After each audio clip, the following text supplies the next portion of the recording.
C'est aujourd'hui notre édifice républicain, celui des communes et des départements, héritage de la Révolution française, qui est en danger.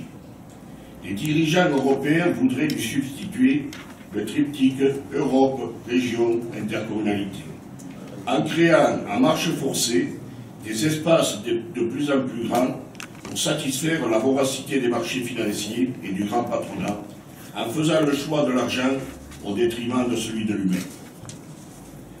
Cette réforme territoriale est taillée dans le moule d'un capitalisme économique qui conduit à un véritable déménagement des territoires, obéissant à la seule logique de la compétitivité et de l'attractivité des capitaux.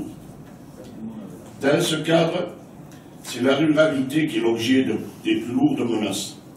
Le monde rural et ses habitants ont été les premières victimes des politiques de libre concurrence et d'extension du marché, qui ont accentué les fractures sociales et territoriales et cassé les services publics.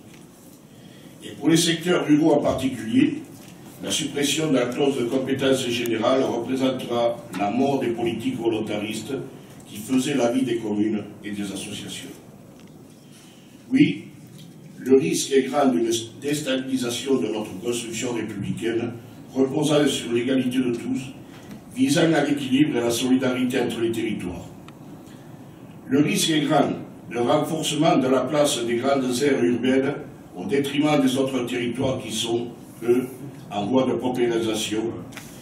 Le risque est grand de renforcement de la compétitivité capitaliste et d'une aggravation des fractures de toutes sortes et donc d'une France des territoires à plusieurs vitesses. Pourquoi cette obstination insensée du gouvernement à poursuivre dans des orientations politiques qui amènent le pays vers un désastre social, économique, territorial? En réduisant leur dotation de 11 milliards d'euros d'ici 2017, en annonçant la suppression des conseils généraux, comment redresser l'économie en se privant de l'apport essentiel des départements, des collectivités locales en termes d'investissement? Les politiques départementales sont essentielles pour l'emploi dans le département, dont dans le nôtre. Réduire les dépenses publiques utiles dans un contexte de croissance économique nulle est une aberration, puisque les investissements publics soutiennent l'activité économique et la consommation des ménages.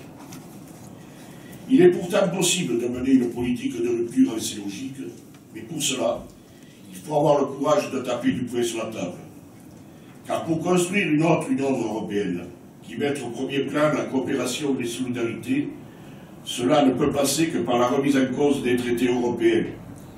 L'acte de vente de la France à l'Union européenne, qui a été le traité de Maastricht, l'honneur démocratique, qui a été la ratification du traité de Lisbonne, par l'UMP, le Parti socialiste, contre l'avis majoritaire exprimé par les Français par référendum en mai 2007.